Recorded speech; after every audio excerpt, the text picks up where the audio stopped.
What's going on, guys? Brendan here. So in a recent video, I spoke about the easy math behind retiring within 10 years. If you haven't seen it, you can see it here. Spoiler alert, it's extremely easy. And the idea is if you save 70% of your income or more over a period of 9 years, then you can retire and live off your savings for the rest of your life. While increasing your income does help you achieve this goal, it's not the whole story. I know a number of people who make over $500,000 a year and find a way to spend it all so they don't have anything saved.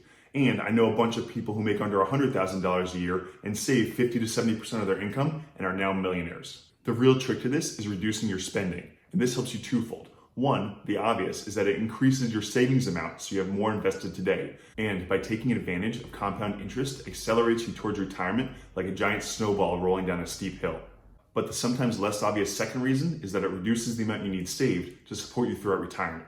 Based on the 4% rule, if you currently spend $40,000 per year, then you need $1 million saved up to support you throughout retirement.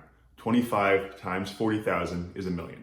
If you can reduce your spending by $500 a month, so $6,000 per year, then all of a sudden, instead of $1 million, you only need $850,000 saved up. I can hear some of you angrily beginning to pound on your keyboards now in the comments below. Brendan, I understand the math to early retirement, but I don't know how to save an extra $500 a month. Well, that's what we're going to talk about in this video today. First, we're going to look at the impact that small savings have on your net worth over time. And then I'll give you a few ideas on how to increase your savings and kick you into high gear on your path towards financial independence and early retirement. I think it's relatively obvious where I'm going with this video. To save more, you have to live more frugally. I personally live like someone who's making minimum wage at Starbucks, and then I bank the rest. This is how I was able to become a millionaire within 10 years.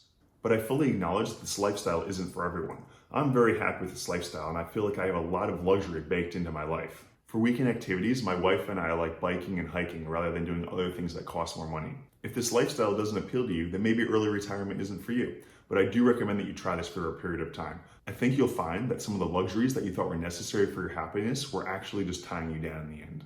So going back to my example of needing $1 million to support $40,000 of spending, I actually spend way less than this, and I feel like I have a lot of luxury baked into my life. My wife and I still go on international vacations, and we never hold back if we really want something and see value in it.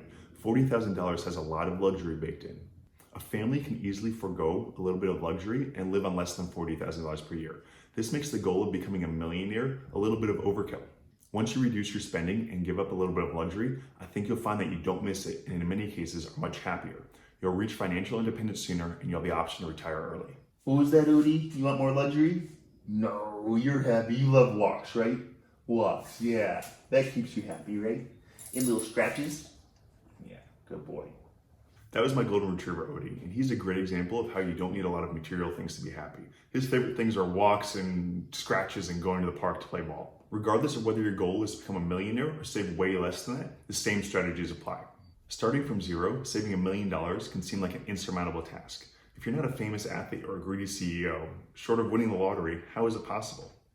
Meanwhile, the same people who are asking this question are going out to eat and spending $20 on a glass of wine. They'll also take a family of 4 out to the movies for $15 each, driving each way rather than walking or riding bikes.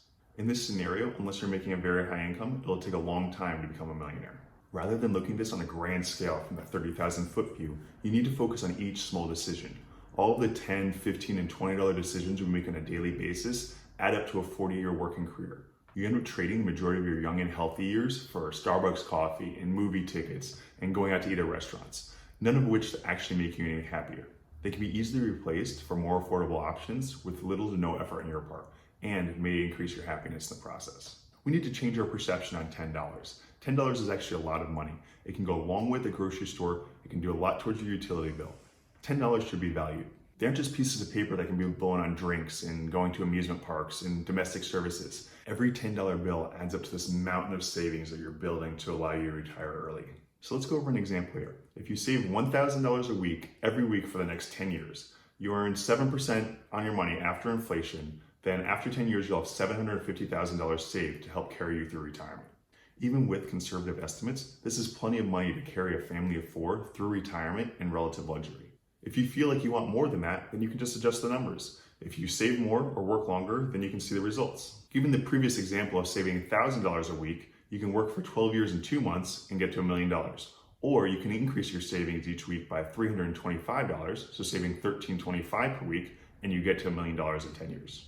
If you and your spouse are both saving money, then you only need to save $660 per week each to get to $1 million in 10 years. This is where the small decisions start to add up. If you make 33 successful $20 decisions per week, then you've got it. I'll give you a few easy ones to get you started. If you choose to buy a less expensive car, ideally a used one, and then bike or walk more often, then that'll save you probably around $100 a week. Also, if you prepare your weekday lunches the night before and choose to eat out one less time per week, then that'll probably save you about $150 per week. You can also be more careful when using electricity and utilities in your home. If it's warm out, then you can choose to use fans or open the windows rather than cranking the AC. And if it's cold out, then you can choose to put on more clothes rather than burning money to heat your home. This is probably worth around $25 a week. The last example I'll give you is to cancel your cable TV. I did this about 3 years ago and I don't miss it at all. The majority of the sporting events I want to see, I can stream online. Also, you likely have Netflix or Hulu already and a lot of TV shows are shown on there. This saves you about $25 per week. So if you implement those few changes I just mentioned, that's already $300 of the $660 you need to save per week. And we haven't even made any dramatic changes to your life yet. You'd probably barely even notice those changes. The final $360 is less than most people spend on random weekly purchases. Things like gym memberships that are rarely used, bottles of wine, clothes, going to the spa, getting your hair done. Adding up all of these small decisions is the difference between retiring early and working until age 70. Let's look at a few of my money saving examples in more detail, starting with bringing your lunch to work. I'll get into the money savings on this, but there are many non-monetary advantages to doing this, starting with your waistline. Planning and making your own lunch is much healthier than going out. You can choose to use whole, one-ingredient foods and cut down the butters and oils that restaurants like to add. Also, you can plan your meals in advance and reduce the portion size. A little planning can go a long way to boost your nutrition and health and making you beach body ready. Additionally, bringing your own lunch will save you time during the workday because you don't have to go out and deal with the lunch crowd. This can save you up to an hour on your day. This hour can be used to put in extra time to advance your career, therefore making more money. Or you can get your work done earlier, get home earlier with family.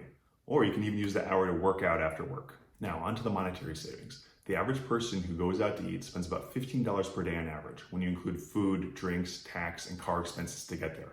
Compounded over a 10-year career, this is worth about $56,000. Obviously, it's worth more over a longer career, but once you cut expenses like this, you'll be on the fast track to early retirement. Let's also look at the decision to bike to work rather than drive. A bike is one of the best investments you can make. They immediately convert a person with an average walking speed of around 3.5 miles an hour to one of the fastest long-distance animals in the world, averaging 16 to 20 miles per hour, with peaks of up to 40 miles per hour. I'd say traveling anywhere less than 10 miles is well within biking distance for anyone. Over that, you could maybe justify car use, but still most of us would be fine biking that distance. About 2.5 years ago, I started biking to work and for other local errands, and I've loved the change. I rarely use my car anymore, and I've seen substantial savings in terms of gas and car maintenance. I've also noticed the gut-punching fitness advantage and improved attitude. I live in Los Angeles, which is known for terrible traffic. I would get extremely frustrated driving to work, being stuck in traffic, feeling I was wasting my time. I would arrive to work kind of disgruntled, and that would kind of stick with me throughout the day. And then also, I'd have to work out longer to make up for this sedentary lifestyle. After starting my bike commute, I've actually been able to get to work some days faster than driving because of all the traffic. But generally, it takes about 5 to 10 minutes longer to go the 9.5 miles to work. Biking is actually much more consistent and predictable, and I get a high by flying by all the traffic, and I never have to wait at a light for more than one cycle. I get to work feeling refreshed and awake. The little bit of extra exercise helps to boost my mood and my mental focus, not to mention that it makes you better looking. Now let's do the math to see the monetary advantage of biking to work each day. The average American commute is about 16 miles per day each way.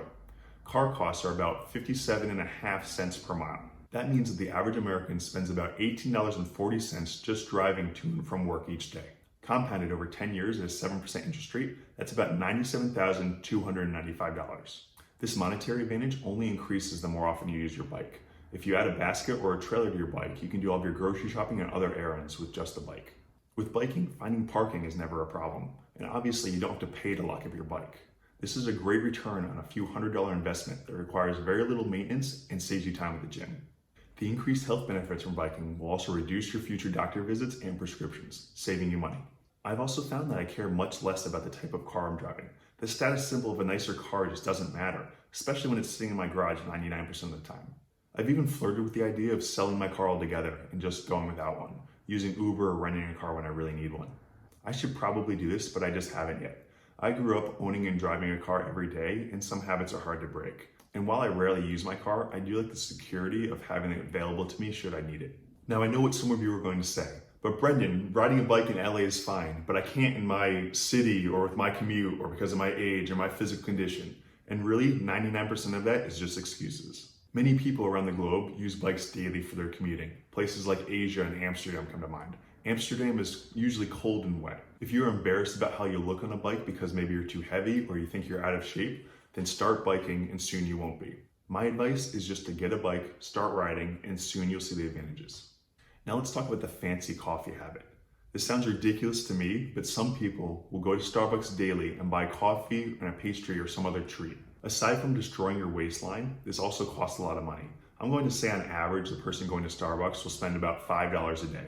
Compounded over 10 years with a 7% rate, that's about $26,439. You can easily replace Starbucks coffee by brewing your own coffee at home for probably somewhere between 10 and 15 cents per cup of coffee. This one small change can have a huge effect on your savings, but when you add up a bunch of these small changes, that's when you see the real magic and your savings explode. All of these things I just described are changes I've made in my everyday life, and I don't regret any of them. Even if it wasn't for the monetary savings, I would continue to make these changes in my life. Well, the focus of this video is on spending because it has the biggest impact to your savings and retiring early. If you have very low income, around $25,000 per year, then you have to focus on increasing your income. Hourly positions have a cap because you can only work so many hours in a day.